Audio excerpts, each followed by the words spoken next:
আসসালামু আলাইকুম। সবাইকে স্বাগতম জানাচ্ছি আমার আরো একটা নতুন ব্লগে। আজকের ব্লগটা হতে যাচ্ছে উইকেন্ড ব্লগ। ছুটির দিনে আমার দিনটা কেমন কেটেছে সেটাই থাকছে আমার আজকের ব্লগে। চলুন শুরু করা যাক আমার আজকের ছুটির দিনের ব্লগটি। কানাডার ফল সিজন প্রায় শেষের দিকে। তারপরেও কিন্তু এখনো অনেকগুলা গাছের পাতা লাল হয়ে আছে, হলুদ বিভিন্ন কালারের হয়ে আছে আর প্রকৃতিটা খুবই সুন্দর হয়ে আছে। এটা মেবি আমাদের জন্য লাস্ট ফল কানাডাতে। সো আমরাও শেষবারের মতো ভালো করে এই ফল সিজনটা উপভোগ করে নিই, সেই সাথে আপনাদেরকেও চলুন দেখাই।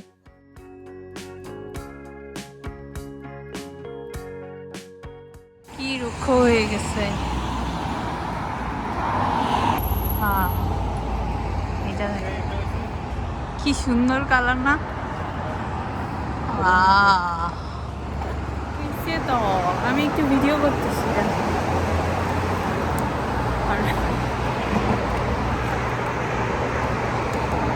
ছিল রবিবার বিকেলবেলা আমরা বের হয়েছিলাম মূলত আমাদের সাপ্তাহিক বাজার করতে, সেই সাথে প্রকৃতিটাও একটু দেখব।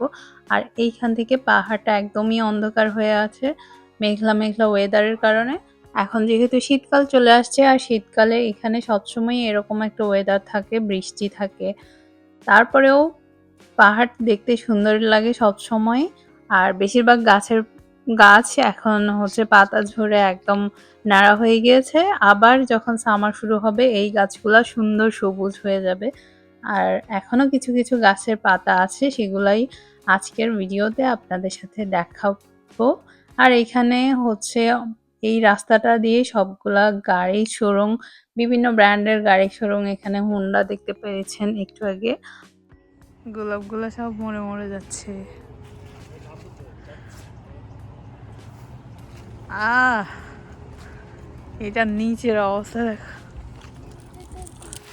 দৌড় দৌড়, এদিকে তাকাও।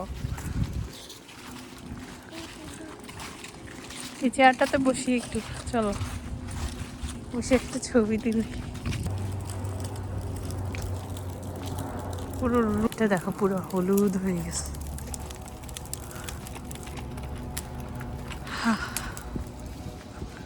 আমাদের পাহাড়ের সিটি ঘোরা শেষ, এখন থেকে আর পাহাড় ঘোরা হবে না।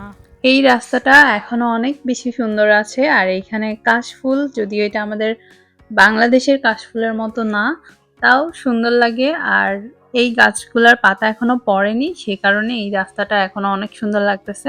তো যাই হোক, ফলের কালার দেখতে দেখতে আমরা চলে গিয়েছিলাম গ্রোসারি করতে। গ্রোসারি শেষ করে এখন আমরা চলে আসছি আমাদের বাসার সামনে।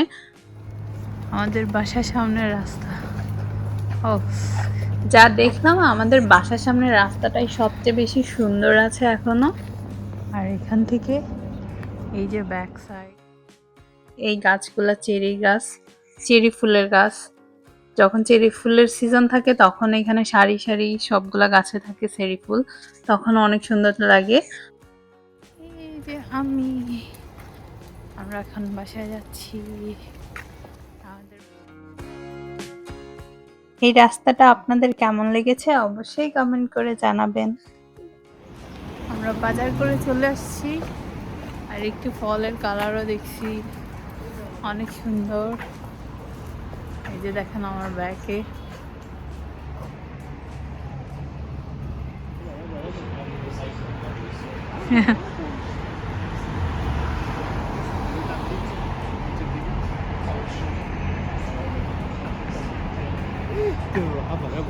তো পাতা নেই।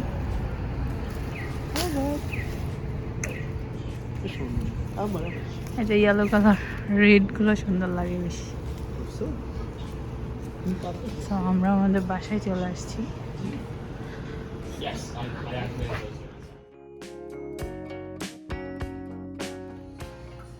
চিকেন, ইলিশ মাছ আজকে রান্না। চিকেনটা আমি এটা দিয়ে কোরমা করব। এখন চলে এলাম কিচেনে। আজকে শনিবার, ছুটির দিন। আর ছুটির দিন মানেই হচ্ছে আমাদের বাসায় আমাদের স্পেশাল কিছু খেতে মন চায়, সেটা খুব সাধারণ কিছুও হতে পারে, আবার মাঝে, মাঝে একটু ভালো-মন্দ কিছু, যেমন মাঝে, মাঝে আমরা কি করি একদমই নরমাল রাখি ডাল, ডিম ভাজি, আলু ভর্তা এইরকম।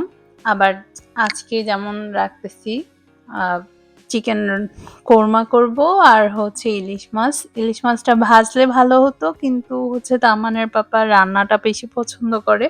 তো সেজন্য রান্না করব। আর এখানে কোরমার জন্য আমি কিছু কাঠবাদাম, কিশমিশ, কাঁচামরিচ, তার সাথে নিয়েছি হচ্ছে পোস্তদানা ৩ চামচ ৪ চামচের মতো পোস্তদানা নিয়েছি।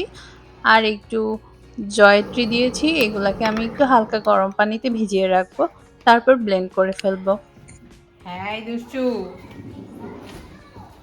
দুষ্টু রে, এই এই তুই কই রে, এই বের হও, বের হও, বের হও। দেখছেন আমাদের বাইরে আজকে ওয়েদারটা দেখায়, বাইরে বৃষ্টি হচ্ছে আজকে তাম্মা। ও ঠান্ডা, তাম্মান এসো না, বাইরে প্রচুর ঠান্ডা, বৃষ্টি। এই যে দেখেন অবস্থা।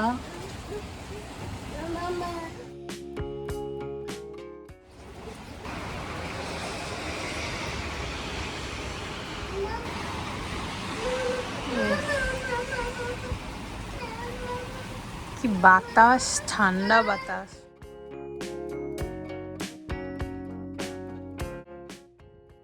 কোরমার জন্য আমি এখানে চিকেনের মধ্যে যা যা মশলা দেয়া লাগে সব দিয়ে আমি চিকেনটাকে ম্যারিনেট করে রেখেছি, যেন আমার বারবার রান্নার মাঝখানে দিতে না হয়, রান্নাটা যেন সহজে হয়ে যায়। আর ইলিশ মাছ হচ্ছে তামানের পাপা ভেজে রান্না করলে পছন্দ করে, সেজন্য তারগুলো আমি আলাদা করে রেখেছি, ভেজে নিব। আর এখানে আমি কিছু দুধ গুলে রেখেছি কোরমাতে, আর পোলাও করব, পোলাওয়ের মধ্যে ইউজ করব সেই জন্য। আর এখন আমি কোরমাটা বসাই দিচ্ছি।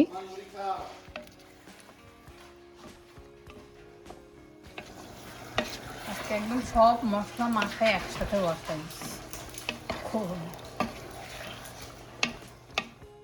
চিকেনটা আমি একপাশে বসিয়ে দিয়েছি, ওখানে আর কিছু দেওয়ার নেই, যেহেতু আমি চিকেনে সবগুলো মশলা দিয়েই ম্যারিনেট করেছিলাম। ওটা শুধু এখন জাস্ট মাঝে মাঝে একটু দেখে নিব যেন নিচে লেগে না যায়। এরপরে হচ্ছে কষানো হয়ে গেলে দুধ দিয়ে দিব। এখন আমি ইলিশ মাছ রান্নার জন্য মাছগুলা প্রথমে যেগুলো ভাজার কথা ছিল তার পাপার, সেগুলো ভেজে নিচ্ছি। আর আমারগুলো আমি ভাজি না, কারণ আমার কাছে মনে হয় ইলিশ মাছ ভেজে রান্না করলে মাছের যে আসল টেস্ট সেটা নষ্ট হয়ে যায়। তো যাই হোক, সে যেরকম পছন্দ করে তার জন্য ওই রকমই রান্না করি। আর এখন আমি মাছগুলো ভাজার পরে ওই তেলে একটুখানি কালো জিরে দিয়ে দিয়েছি। কালো জিরে দিলে আমার কাছে মনে হয় একটু সুন্দর ঘ্রাণ আসে। এরপরে একটু পেঁয়াজ ভেজে নিলাম। তারপরে একটু পেঁয়াজ বাটা, রসুন বাটা, হালকা একটু আদা বাটাও দিয়েছি। তারপরে হলুদ গুঁড়ো, মরিচ গুঁড়ো যা যা দেয়া লাগে সব একে একে দিয়ে মশলাগুলো একটু কষে নিব।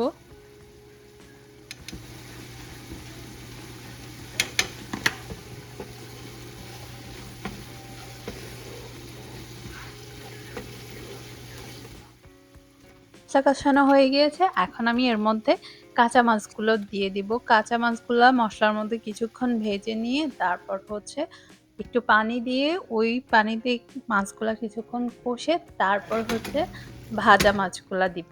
আর এইভাবেই আমি বেশিরভাগ মাছ রান্না করি, মানে যেই মাছগুলো হচ্ছে তামানের পাপা কাঁচা পছন্দ করে না, আমি আবার কাঁচা পছন্দ করি, সেগুলো আমি এভাবেই রান্না করি। আমার মতো প্রবলেমে যারা আছে তারা চাইলে এভাবে রান্না করতে পারে। এটা হচ্ছে আমার একের ভেতর ২ রান্না। তো যাই হোক, আমার মাছগুলা আমি বসিয়ে দিলাম।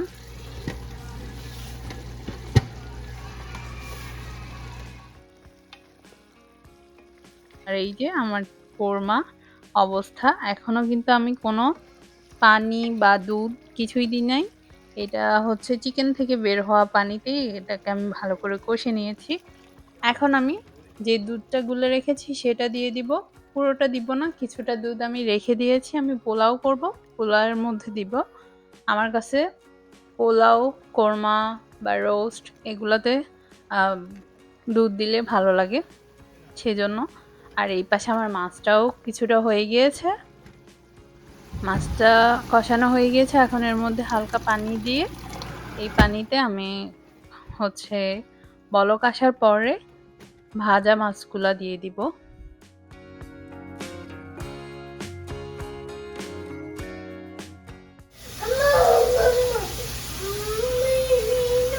Minha. Minha. Minha. Teman কি বলে? Minha.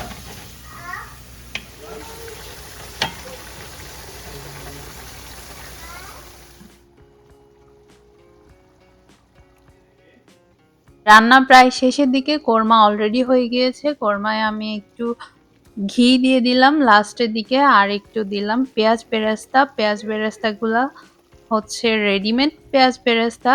আর মাছটাও অলরেডি হয়ে গিয়েছে, মাছের মধ্যে এখন একটু গরম পানি দিয়ে দিলাম লাস্টে ঝোলের জন্য।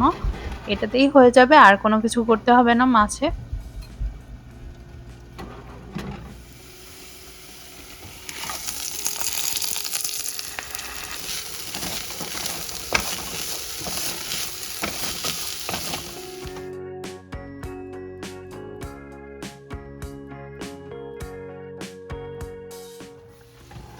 রান্না প্রায় শেষের দিকে, তো আমি পোলাও চালগুলো ভালো করে ভেজে নিচ্ছি, আর তার মাঝখানে মাঝখানে মাছটা একটু নেড়ে চেড়ে দিচ্ছি যেন নিচে লেগে না যায়। আর অফ ক্যামেরায় আমি পোলাওটা রান্না করে ফেলেছি, এখন জাস্ট লাস্টে একটু পেঁয়াজ বেরেস্তা উপর থেকে দিয়ে দিলাম। তো আমার আজকের রান্না বান্না প্রায় শেষ।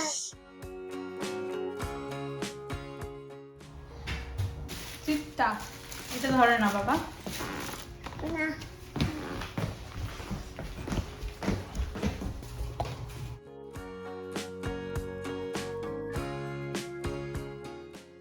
রান্না শেষ করে আমি এখানে একটু আমসত্ত্ব নিয়েছি, ভিজিয়ে রেখেছিলাম সকালে, আর এখন এগুলো আমি শরবত করে নিব। সামান্য একটু চিনি দিয়েছি আর হালকা একটু লবণ। আর আমসত্ত্বটা মিষ্টি এমনিতেই ছিল, তারপরেও আমি সামান্য একটু চিনি দিয়েছি। আর এটা আমি মাঝে মাঝেই একটু একটু করে খাবো, মানে সারাদিনে একটু পরে পরে একটু একটু মুখে দিব, কারণ আমসত্ত্বের এই শরবতটা আমার অনেক মজা লাগে। আর এখন হচ্ছে পোলাওটা দেখে নিচ্ছি, পোলাওটা একদম ঝরঝরে হয়েছে। সবসময় কিন্তু এরকম হয় না, মাঝে মাঝে উল্টাপাল্টা হয়ে যায়, কখনো কখনো হয়তো অনেক বেশি নরম হয়ে যায়, তবে আজকের পোলাওটা একদম ঝরঝরে হয়েছে। আর এখন আমরা দুপুরে খাবো, সেজন্য আমি খাবারটা বেড়ে নিচ্ছি। তেমন কি করে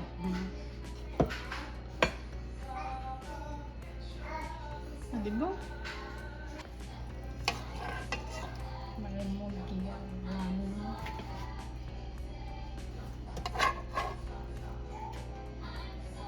দিব, হ্যাঁ আবার নিয়ে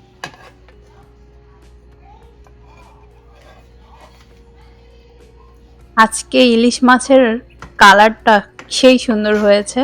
আর এখানে যে মাছগুলা পাওয়া যায় ওইগুলা কিন্তু খুবই তেলতেলে থাকে, ওই কারণে অনেক মজা হয় এই মাছগুলা খেতে। আর আমার রান্নাটা খেয়ে তো আপনারা বলতে পারবেন না, বাট দেখে কেমন লাগছে সেটা অবশ্যই কমেন্ট করে জানাবেন। খাবার রেডি, এখন আর ওয়েট করা যাবে না, এখন তাড়াতাড়ি ঝটপট খেয়ে নিব। সালাদ করার ইচ্ছে ছিল কিন্তু আর এনার্জি দিচ্ছিল না, তাই এরকম গোটা গোটাই শশা কেটে নিয়েছি। আর তার সাথে আমার জন্য একটা কোল্ড ড্রিঙ্কস। আমার এরকম খাবারের সাথে কোল্ড ড্রিঙ্কস খুবই মজা লাগে। আর তামানের পাপার কোল্ড ড্রিঙ্কস খায় না, সে যেহেতু ডায়েট করে সেজন্য সে খায় না। আর এখানে একটু সেন্টেড ক্যান্ডেল জ্বালিয়ে নিলাম। আজকের উইকেন্ড ব্লগটা আপনাদের কেমন লেগেছে অবশ্যই কমেন্ট করে জানাবেন, ভালো লাগলে একটা লাইক করে দিবেন। দেখা হচ্ছে নেক্সট ব্লগে, সে পর্যন্ত সবাই ভালো থাকবেন, সুস্থ থাকবেন, আর আমার চ্যানেলটা সাবস্ক্রাইব করে দিবেন। আল্লাহ হাফেজ।